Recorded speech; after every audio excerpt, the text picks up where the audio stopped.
Well, hi everybody. So today I'll be going over Milviz's Cessna 310R. Um, I'll show you some of the features, how to start it up, how to kind of take it off and land it, and do a short review on it, and that'll pretty much be it for today. So let's go ahead and get started. Alrighty, we'll go ahead and run through the features here real quick. So we'll just click here, and it'll bring up the configuration page inside the tablet. So on the left column here, we have baggage doors, engine covers, intake covers, pitot cover, chocks, and control lock. Now, this plane does save the state between flights, so if you, let's say you don't want to deal with your control lock being on every single time, just don't check it again, and it won't be on the next time you start the flight. The right column here is where you're going to add passengers, baggage, and all the rest of that stuff. Now, this is a little odd in some sense. If you add, let's say, the middle right passenger here, it's going to add in like 200 pounds. But it's not going to show up here in your actual weight menu. So if you want to add them in here, you can, but I'm still not entirely sure how that works, whether or not it matters where you add them. It seems as though the plane itself is registering the weight, at least in the tablet, but it's not registering it in the weight menu. So the last thing on this page is going to be comfort index for your passengers. This seems to just be for your temperature. They don't seem to get uncomfortable when you do barrel rolls or anything like that in this plane, so it seems to just be the temperature controls. And then we have services. This is where you're going to add your fuel. You can clean the aircraft. It does get dirty, and it will build up over time. So I haven't cleaned this plane since I got it, and it's getting a little dirty. But if you don't want to deal with that, you can always just set it down here to none, and it'll pretty much keep it clean. Then we have the options menu here, and this one has your avionics suites in here, the various ones that you can choose from, so you can swap out the radio navigation for the sort of default SOBO one. And then you have these two. Now, they're payware. This one does have a free version of it if you want to pick that up. And then we have the ability to swap out the Artificial Horizon and the HSI for like a digital version of it. I'm going to keep it that way because I like that way. Then we have initial state here, and so you have default, owned, and rental. Default is pretty much going to have the plane.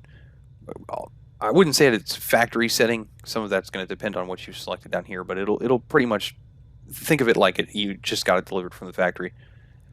And then we have owned and rental. I've been leaving it on owned, mainly just because it means that whatever state that I left the plane in will be the state that it is the next time I start a flight. Rental is going to somewhat take into effect the concept that somebody's probably going to have flown the rental plane other than you since the last time you've flown it. So it'll wear it and damage it a little bit in between flights. And then we have realism down here. Individualization is kind of what it sounds like. It's going to somewhat randomize the initial state of the plane.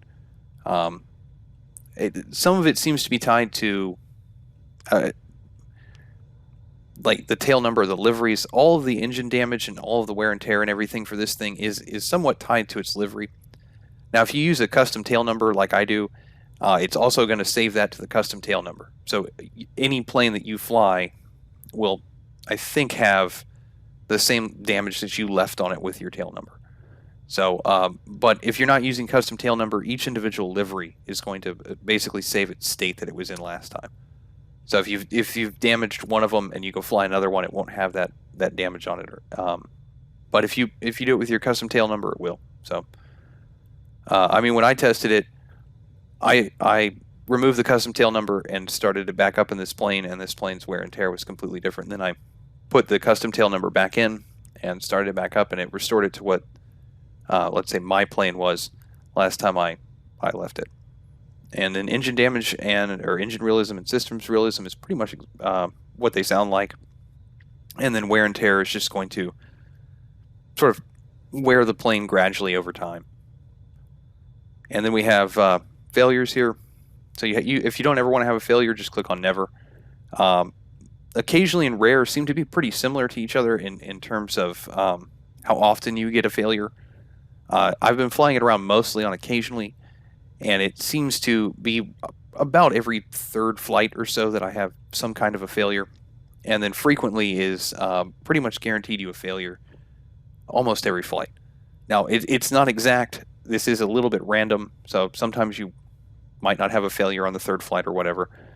And then down here, this is sort of the failure status. So you'll click on this, and all of these will display a code if you're having a failure.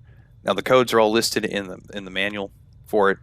I have had instances where this does not display a failure and something goes wrong with the plane, and I've had instances where it does display a failure and I don't have a failure. So I'm not entirely sure about that one. But go over here to status, and normally you'll have to click inspect here, and all of this will come up here. But I checked this before I actually started doing this. So normally these won't have any green in them. You'll have to click inspect to actually bring up the readout for everything. So everything looks pretty good in here. If you do have to repair anything, you can repair them individually by kind of clicking on the little wrench symbol here, or you can click complete overhaul, which will basically restore the plane to somewhat close to a factory setting.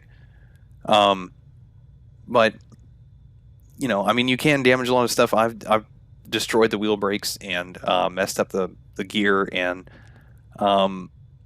damaged my flaps. So it is kind of a neat system. And that's pretty much it for all the features on this plane. So we'll go ahead and run through the instrument panel here and then get everything started. The last part is, if you want to get rid of this, you kind of just need to click here on the A-pillar. I guess I don't know if you call this an A-pillar in an airplane. That's what I call it in a car. But you just kind of need to click on the A-pillar here and it'll hide the tablet. Alrighty, well, starting up here in the upper left-hand corner of the instrument panel, we have your airspeed indicator, artificial horizon, altimeter, turn slip coordinator, HSI, climb indicator, left and the right engine temperature gauges, and a couple other things are contained in here. And then I guess we've got a clock. Then moving over here to the center, we've got all your avionics, so your GPS, transponder, and autopilot, everything like that. And then moving over here to the co-pilot side, we have manifold pressure, the oil pressure. Well, both of these are left and the right engine, but oil pressure, cylinder head temperature, and oil pressure. Did I say oil pressure twice? It's oil temperature, oil pressure, and cylinder head temperature. We have RPM gauge, fuel gauge. Now, to swap between your tanks, you just need to flip this switch up to main or down to auxiliary. And then we've got exhaust gas temperature, vacuum gauge, outside air temperature, a second altimeter and a second clock, and then fuel flow or fuel pressure. And we'll move over here to kind of the center pedestal here. We've got your landing gear lever, amp meter selector. So this is your amp meter, but you're going to have to select between the left, right battery, all that good stuff. We have your flaps indicator and flaps lever right here, and we have cabin heat or fan. If you care about your passengers, you might use this. Same thing kind of goes for the temperature controls here. And then on the center pedestal here, we have throttle, propeller pitch, and mixture levers. You've got the pitch trim here on the left side of it. We've got the rudder trim down here, cowl flaps, and aileron trim. And then down here on the floor, which is a little difficult to get to, so Control 5 is the shortcut to actually snap it to this view. And this is your fuel selectors. So I'm pretty sure by default it starts out on the main tanks, and then we have the yeah, there we go, emergency gear crank, which is the red lever here. And then moving over here to the side of the pilot seat, we've got de-icing switches, pitot heat, your avionics switch. And then this entire panel here is pretty much just exterior lighting, and then these four knobs over here are going to be for the interior lighting. Then we have the circuit breakers down here. They do seem to work. And so we'll move up here, and we've got parking brake down here, this little sort of yellow lever here. And then we have your fuel pumps, for the left and the right engines. The left engine starter, the primer, the right engine starter, and then left alternator, battery, right alternator, and then the left and the right magnetos for both engines are here. And that'll pretty much do it. I mean, there's some other things in here. You got a compass, and then all the cabin lighting actually does work, including the ones for the passengers if you want to turn that on. And you can move the sun visors if you want. So that's kind of neat. Anyway, we'll go ahead and get this thing started and take it off. Alrighty, well, we'll go ahead and put the mixture here up to rich. We'll put the propeller pitch up to max. And we'll crack the throttle a little bit here. And then we'll come over here and flip on the battery, flip on the left and the right alternators. We'll go ahead and flip on all 4 magnetos. We'll turn the fuel pump here down to low, and then we'll select the left primer and hit the left starter. And there we go. And we'll do the same thing for the right, so we'll just select the right starter and hit the right starter button. And so we've got both engines started, and we'll go ahead and flip the avionics switch on here and get everything going, and that's pretty much it. So we'll go ahead and head out to the runway and take it off. Alrighty, well,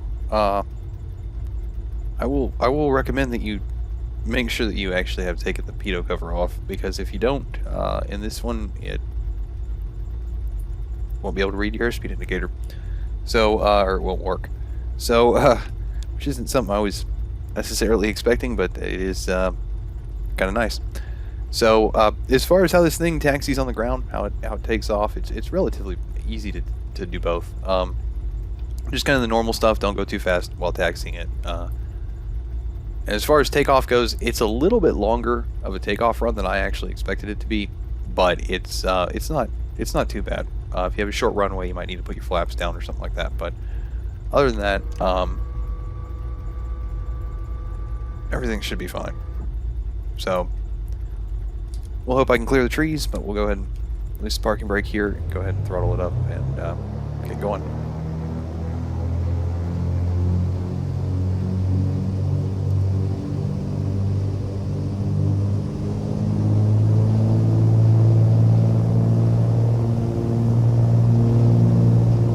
Want to begin pulling back on the yoke around about 80 knots. Probably won't lift off the ground until around about like 85 or 90. And all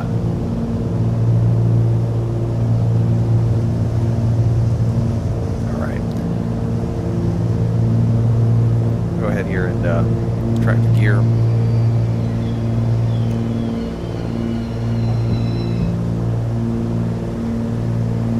Really do like the sound effects in this plane. Really do. They're really good.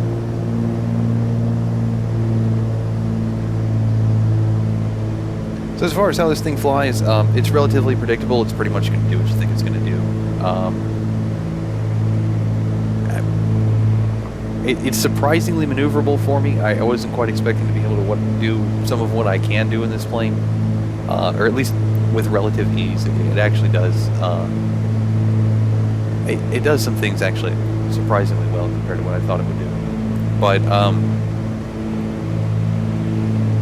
as far as how it stalls, it's a pretty easy stall. Not that it's easy to stall, but it's a pretty easy stall to get out of.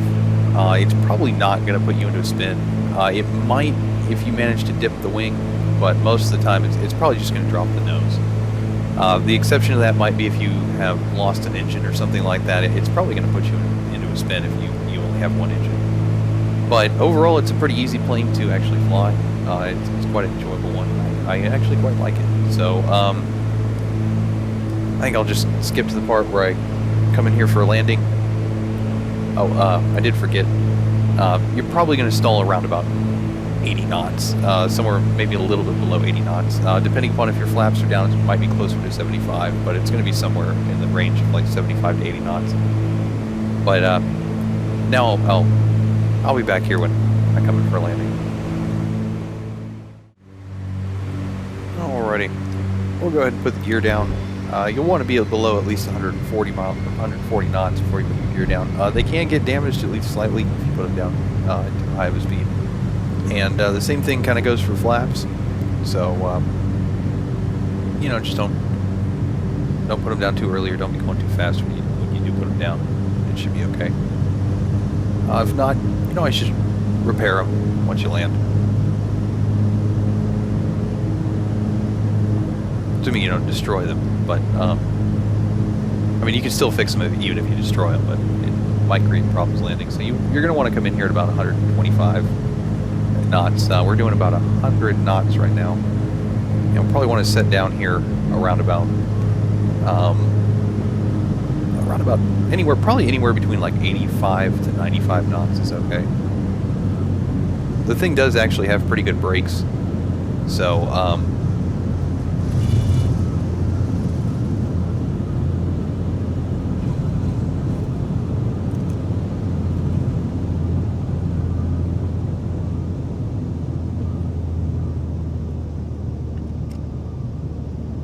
anyway, so that's pretty much it.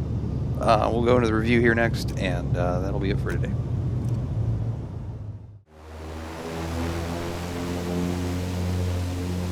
Alrighty, well, the 310 is available from Milviz's website. It's about $40.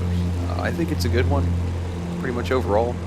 As far as the model quality and texture quality go, they're pretty good. The model quality is honestly pretty fantastic, both in the interior and the exterior. I didn't notice any gaps or anything like that. The textures on the interior are equally as good. There is a slight exception to the exterior. Some of the liveries, if you get really up close to them, sometimes they don't always line up, but it's something I really had to go look for to actually find. And by no means do I think it detracts from the price. Now, the sound quality, I think, is actually a pretty high point of this plane. It is really good. It's not a Merlin or a Wasp, but the quality itself is very good.